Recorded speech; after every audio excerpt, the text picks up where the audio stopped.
नमस्कार, जोहार झारखंड देख रहे हैं आप। आपके साथ में हूं संतोष गंगवार। बुलेटिन की शुरुआत करेंगे इस वक्त की बड़ी खबर के साथ। रांची से इस वक्त की बड़ी खबर, शिक्षा मंत्री के साथ पारा शिक्षकों की बैठक खत्म हो गई है। पारा शिक्षकों को वेतनमान नहीं मिलेगा, वित्तीय बोझ बढ़ने की वजह से वेतनमान नहीं मिलेगा।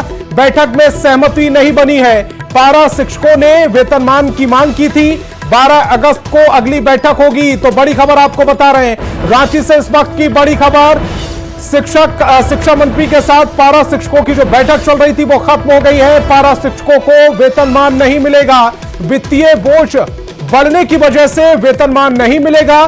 बैठक में सहमति नहीं बन पाई है। पारा शिक्षकों ने वेतनमान की मांग की थी। 12 अगस्त को अगली बैठक होगी। तो बड़ी खबर आपको बता रहे हैं, पारा शिक्षकों को बड़ा झटका लगा है।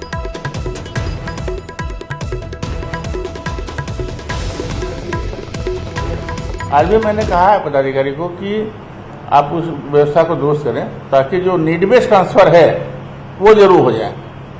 जिनकी आवश्यकता है, कोई बीमार है, कोई विकलांग है, किसी की पति पत्नी वाला मामला है, म्यूचुअल है, तो ऐसे ट्रांसफर हो जाना चाहिए। अगर समय अवधि बीत गया है तो हो जाना चाहिए। इसके लिए हमने आज कहा है कि उस पोर्टल को दुरुस्त किया जाए। देखिए, इश्यूज तो बहुत सारे थे और उसमें मेजर इश्यूज तो पारा शिक्षक लोग का जो वेतनमान और कई तरह की समस्या, उनका जो मांग है उस बिंदुओं पे बात किया। और उनका एक चीज़ पे तो पॉजिटिव वो बोले कि हम लोग मानदेय बढ़ाएंगे। फिर गवर्नमेंट टीचर्स का इशू है कि जो पोर्टल खोला गया उनका ट्रांसफ़र के लिए, कि उनको 2 ऑप्शन दिया गया। एक तो मतलब जनरल लोगों के लिए नहीं है, एक तो वाइफ अगर कोई सरकारी नौकरी में हो तभी वो पोर्टल उनको काम आएगा, या फिर दूसरा है कि वो अगर गंभीर असाध्य रोग से ग्रसित हो तभी। तो और भी इश्यूज जैसे होते हैं तो टीचर्स काफ़ी दूर दूर रहते हैं। क्या होगा सर? हम लोग जिला ट्रांसफ़र के लिए अप्लाई किए हुए थे फॉर्म। 1751 टीचर का अप्लाई किया गया था, जिसमें से 1600 टीचर का ट्रांसफ़र हो गया। मात्र 96 पूरा झारखंड में को छांट दिया गया है। क्योंकि उनका कहना है कि पीटीआर इशू आ जा रहा है। तो पीटीआर इशू आएगा तो पीटीआर मतलब कि शिक्षक अनुपात बच्चे, जो उनका मतलब अनुपात में गड़बड़ी हो जा रहा है शिक्षक और बालक में, लड़के में।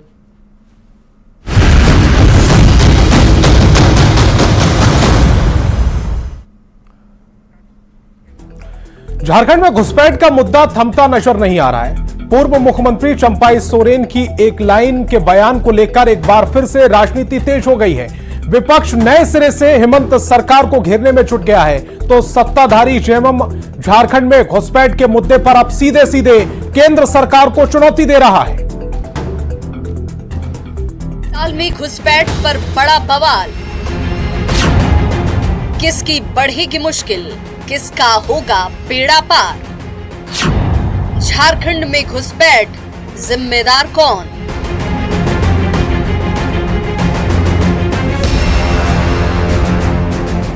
2024 झारखंड में विधानसभा चुनाव का साल है और चुनावी साल में राजनीति भी कई सीमाओं को तोड़ती है।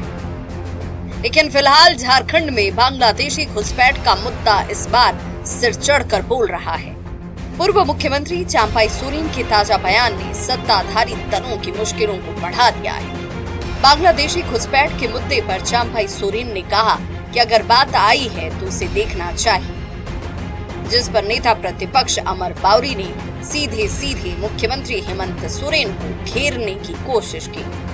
सोचना भी तो चाहिए, यदि कहीं से बात उठ रहा है तो सही या गलत, और थोड़ा समय लेंगे, उसके बाद हम भी उस विषय पर बोलने शुरू कर देंगे। मंत्री चंपाई सोरेन जी ने जो अपना व्यथा व्यक्त किया है उसको ध्यान में रख करके भी कम से कम हेमंत सोरेन जी को इस विषय पर संज्ञान लेना चाहिए और थोड़ा भी गंभीरता दिखाना चाहिए। चंपाई सोरेन जी ने ठीक ही कहा है कि भाई इतनी बातें जब हो रही है, उच्च न्यायालय ने जब कहा है तो निश्चित रूप से इसमें कोई ना कोई बात होगा और सरकार को इसे वोट बैंक और तुष्टिकरण की राजनीति के चश्मे से ना देखते हुए आदिवासी अस्मिता के विषय को मानते हुए देखना चाहिए। दरअसल चंपाई सोरेन के इस बयान को अमर बावरी ने ही सोशल मीडिया पर पोस्ट किया, जिसे लेकर जेएमएम ने बीजेपी के चरित्र पर सवाल उठा दिए। पलटवार में विनोद पांडे ने कहा कि अगर झारखंड में घुसपैठ है तो केंद्र सरकार इसकी जिम्मेदारी ले और केंद्रीय गृह मंत्री को बर्खास्त करे। झारखंड में झारखंड की जनता बहुत ही समझदार है, बहुत संवेदनशील है। इनके बहकावे में नहीं आने वाली है। इनके माने जो दुष्प्रचार है उसका कोई असर यहाँ नहीं होने वाला है। और अगर घुसपैठ है तो केंद्र सरकार जवाबदेही ले और गृह मंत्री को अविलंब बर्खास्त करे। झारखंड में घुसपैठ का मुद्दा सबसे ज्यादा संथाल परगना को लेकर उठ रहा है। पहले भी बांग्लादेशी घुसपैठियों को लेकर झारखंड पुलिस का स्पेशल ब्रांच अलर्ट जारी कर चुका है। इसी बीच 3 जुलाई को झारखंड हाई कोर्ट ने सरकार को निर्देश दिया कि वो कार्य योजना तैयार कर संथाल परगना में बांग्लादेशी घुसपैठ पर ब्रेक लगाए, जिसके बाद से झारखंड की राजनीति का सबसे बड़ा मुद्दा घुसपैठ ही बना हुआ है। न्यूज़ 18 के लिए रांची से संजय सिन्हा के साथ अविनाश कुमार की रिपोर्ट। और बांग्लादेशी घुसपैठ पर सियासत गर्म है। आखिर झारखंड में क्यों छुट्टी को लेकर सियासत हो रही है, इसे भी समझ लीजिए। तो पूर्व सीएम चंपाई सोरेन ने घुसपैठ को खारिज नहीं किया है। घुसपैठ को लेकर बीजेपी लगातार झारखंड आरोप लगा रही है। प्रदेश के डेमोग्राफी में बदलाव का आरोप लगाया जा रहा है। साहिबगंज संथाल परगना में बड़े पैमाने पर घुसपैठ के आरोप लग रहे हैं। नदियों के सहारे बांग्लादेश से झारखंड में प्रवेश करते हैं घुसपैठी, ये कहा जा रहा है बीजेपी की तरफ से। झारखंड में मुसलमानों की आबादी में बढ़ोतरी हो रही है। फर्जी कागजात के सहारे आधार कार्ड बनवाए जाते हैं। दलाल और प्रशासन की मिलीभगत का भी आरोप लगाया गया है।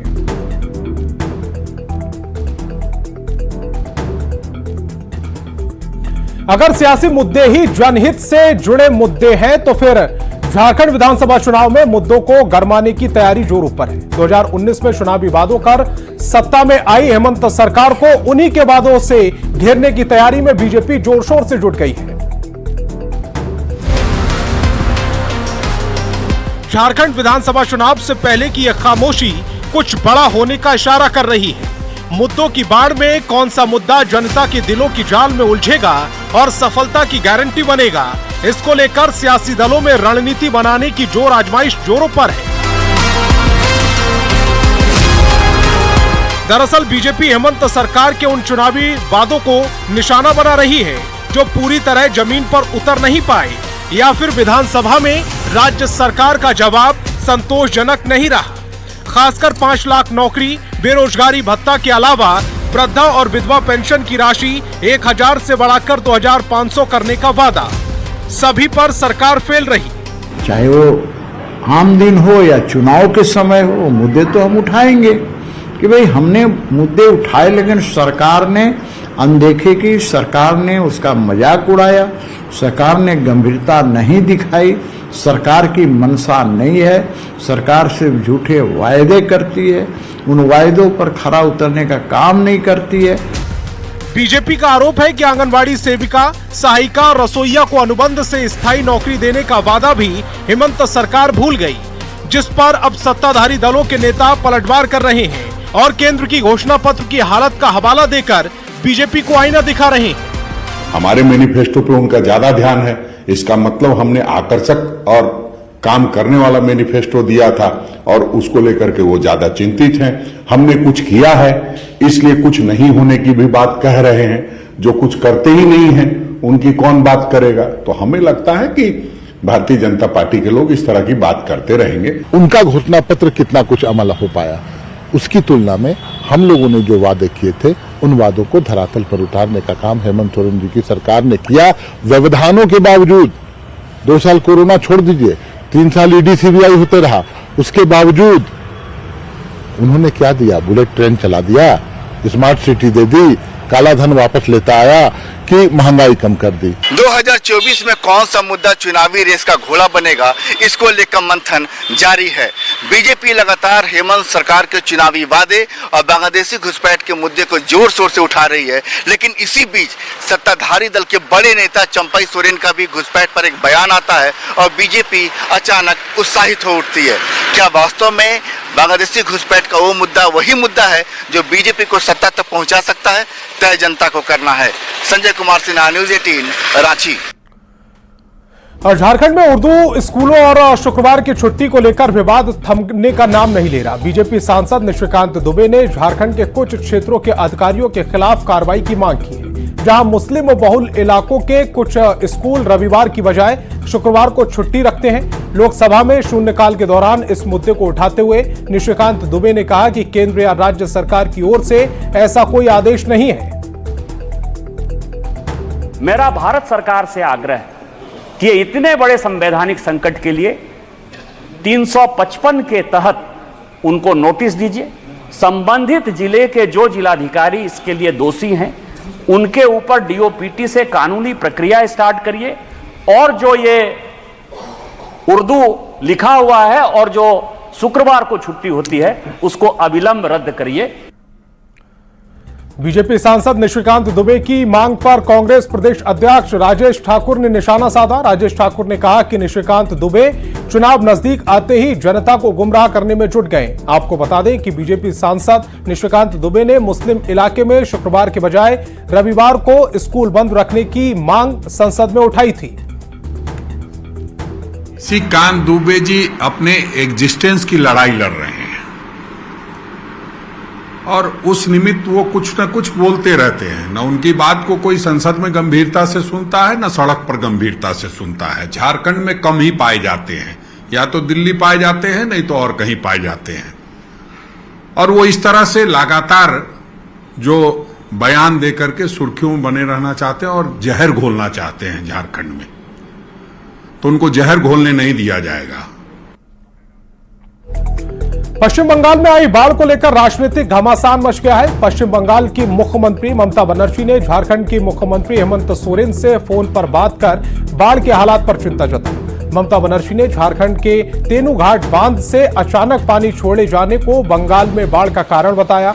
उन्होंने इसे मानव निर्मित आपदा करार देते हुए हेमंत सोरेन से इस पर ध्यान देने का अनुरोध किया है। ममता बनर्जी के इस दावे पर असम के सीएम हेमंत बिस्वा शर्मा ने पलटवार किया। कहा, दीदी का सम्मान करते हैं लेकिन इस तरह की धारणा वह स्वीकार नहीं कर सकते। एक्स पर हेमंत बिस्वा शर्मा का पोस्ट, मैं दीदी का सम्मान करता हूं लेकिन मैं उनकी इस धारणा को स्वीकार नहीं कर सकता। झारखंड सरकार पश्चिम बंगाल में आई बाढ़ के लिए जिम्मेदार है। दोनों सरकारों को लोगों की कठिनाइयों को कम करने के लिए मिलकर काम करना चाहिए। हर साल अरुणाचल और भूटान पहाड़ियों से आने वाला पानी असम में बाढ़ का कारण बनता है। हालांकि हम अरुणाचल सरकार या रॉयल भूटान सरकार को दोष नहीं देते, क्योंकि हम समझते हैं कि पानी की कोई सीमा नहीं होती और यह स्वाभाविक रूप से नीचे की ओर बहता है।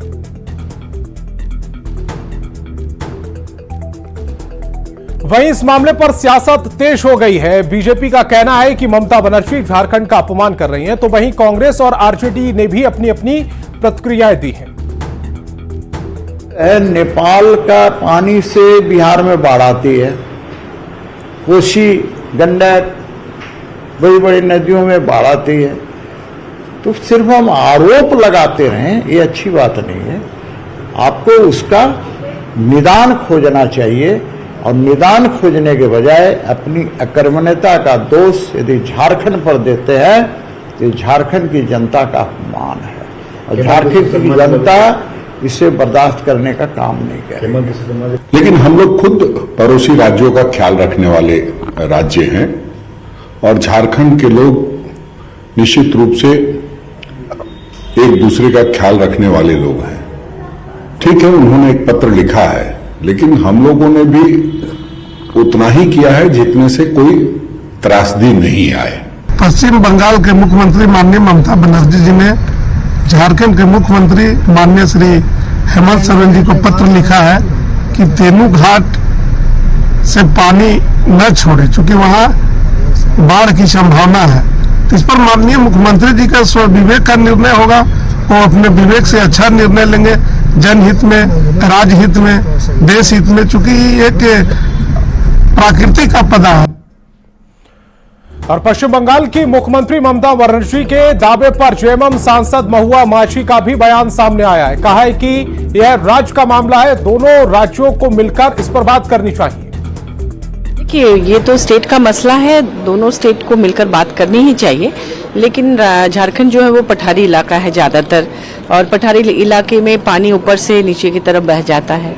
तो दोनों स्टेट में मिलजुल कर, ताकि बंगाल को भी प्रॉब्लम ना हो, तो अगर केंद्र सरकार मदद करे इस मामले में, तो झारखंड के पानी को झारखंड में ही रोककर वहाँ सिंचाई की व्यवस्था करके वहाँ के लोगों को रोजगार दिया जा सकता है। वहाँ से पलायन और विस्थापन की समस्या, ट्रैफिकिंग की समस्या खत्म की जा सकती है, और बंगाल को भी फायदा हो जाएगा कि वहाँ पर बाढ़ नहीं आएगी। तो ये केंद्र का मसला है, इसे राज्य बात करके केंद्र के पास रखे और केंद्र उस पानी का सही इस्तेमाल करे।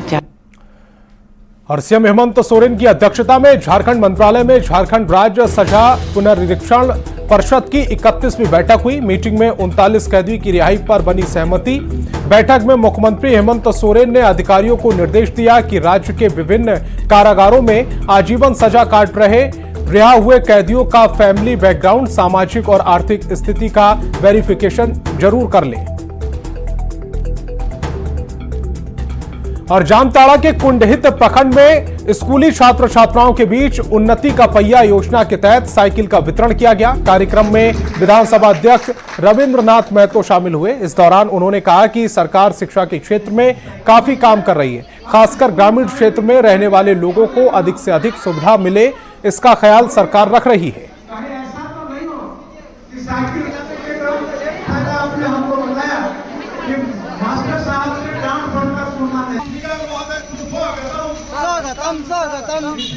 समय बचाने के लिए साइकिल देने का काम किया है। लोग साइकिल स्कूल आने के बाद फिर से साइकिल लेकर के बाजार के लिए निकल गए, तो ये तो फिर दिक्कत हो। ऐसा नहीं ना करेंगे आप लोग। सिर्फ स्कूल जाने के बाद बाकी समय अपना पठन में लगाएंगे। और मैं समझता हूं कि अगर ये समय आपके पठन में नियोग करेंगे। और पूर्व की रघुवर सरकार के 5 पूर्व मंत्रियों की आय से अधिक संपत्ति मामले की जांच को लेकर दायर जनहित याचिका पर हाईकोर्ट में सुनवाई हुई। सुनवाई के दौरान अदालत ने राज्य सरकार और एसीबी को 4 सप्ताह में शपथ पत्रों के माध्यम से जवाब दाखिल करने का निर्देश दिया।